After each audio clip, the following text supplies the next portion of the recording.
जी।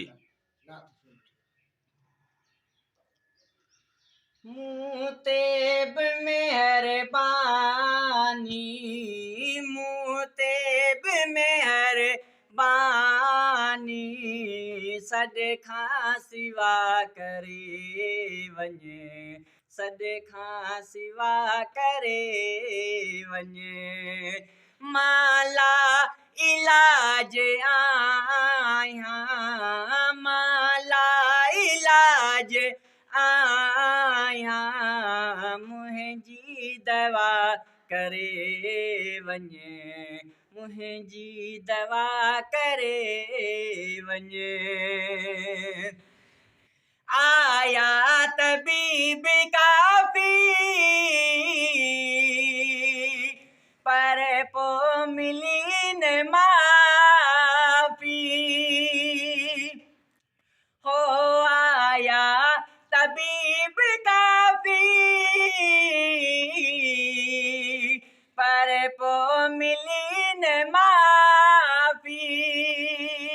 हो आई शफ़ीक शाफ़ी, आई शफ़ीक शाफ़ी, शब में शफ़ा करे वञे, शब में शफ़ा करे वञे।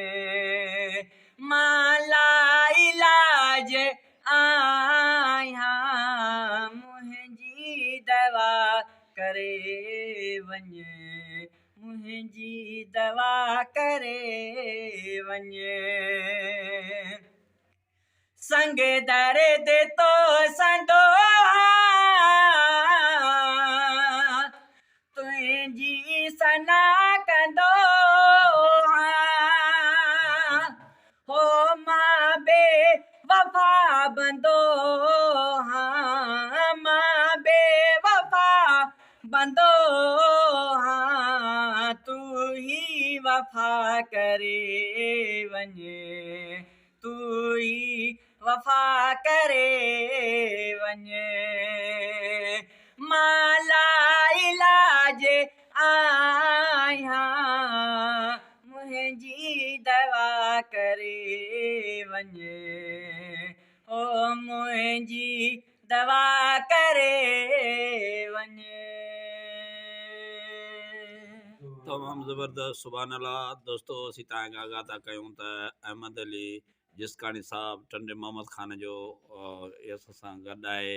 ही तव्हां हिन जा कलाम बि ॿुधा, हिन जी जेका असां नात बि ॿुधी ऐं हिन जो आवाज़ बि ॿुधो। यकीनन आवाज़ बि हिन जो सुठो आहे ऐं अलाह हिन खे तंदुरुस्ती ॾिए, अलाह हिन खे पंहिंजे आवाज़ में अञा वधीक मिठास ॾिए। असांजूं हिन सां दुआऊं गॾनि, सदाईं सलामत हुजे, मुर्कंदो मुस्कराईंदो रहे। सो दोस्तों हीउ प्रोग्राम सिंध नंगर चैनल पंहिंजो आहे, यूट्यूब चैनल आहे। हिन खे लाइक कमेंट कयो ऐं सब्सक्राइब कयो त जीअं असांजो हर ईंदड़ वीडियो तव्हां ताईं पहुची सघे ऐं असांजो तव्हां वीडियो ॾिसी सघो। ऐं या तव्हांजो ख़ादिम साईं मोहम्मद ख़ान बचो, पंहिंजो ख़्यालु रखिजो। अलाह करे सदाईं मुर्कंदा मुस्कराईंदा रहो ऐं ॾे ऐं परॾे जा जेके बि असांजा मोहबती ऐं चाहींदड़ दिलि घुरिया दोस्त ऐं जेके असांखे पसंदि कनि था, लाइक ऐं कमेंट कनि था, फॉलो कनि था, सब्सक्राइब कनि था, या जेके बि असांजा प्रोग्राम शौक़ु सां दोस्त ॾिसनि था, असां उन्हनि खे भलीकार चऊं था ऐं उन्हनि जूं महिरबानियूं जेके असां टाइम कढी असांजो प्रोग्राम ॾिसनि था, ॿुधनि था।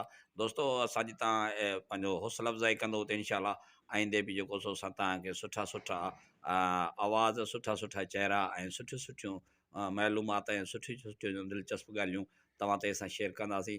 हीउ नौजवान टंडे मोहम्मद ख़ान जो अहमद अली जिसकाणी साहब जंहिं पंहिंजा तव्हां फ़न जो मुज़ाहिरो कयो ऐं इन जो आवाज़ु तव्हां ॾिठो ऐं यकीनन जेकॾहिं हिन जी सहायता कई वञे त सिंध में हिकिड़ो वॾो टैलेंट आहे ऐं असां वटि काफ़ी अहिड़ा टैलेंट काफ़ी अहिड़ा हिकिड़ा टैलेंट आहिनि जेकर हिन खे उजागर करनि जा गवर्नमेंट या असांजा जेके आहिनि सकाफ़ती ऐं इहे म्यूज़िमी जेके असांजा इदारा नगरनि जी थोरी सहायता कनि या हिन जी सपोर्ट कनि त हीउ वॾो टैलेंट रखी सघनि था ऐं वॾो सिंध जो नालो रोशन करे सघनि था।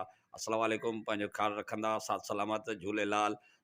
जीए सिंध, जीए सिंधी आवाम, जीअं सिंधी माण्हू, जीए सिंधी नंगर, जीए सिंध नंगर चैनल।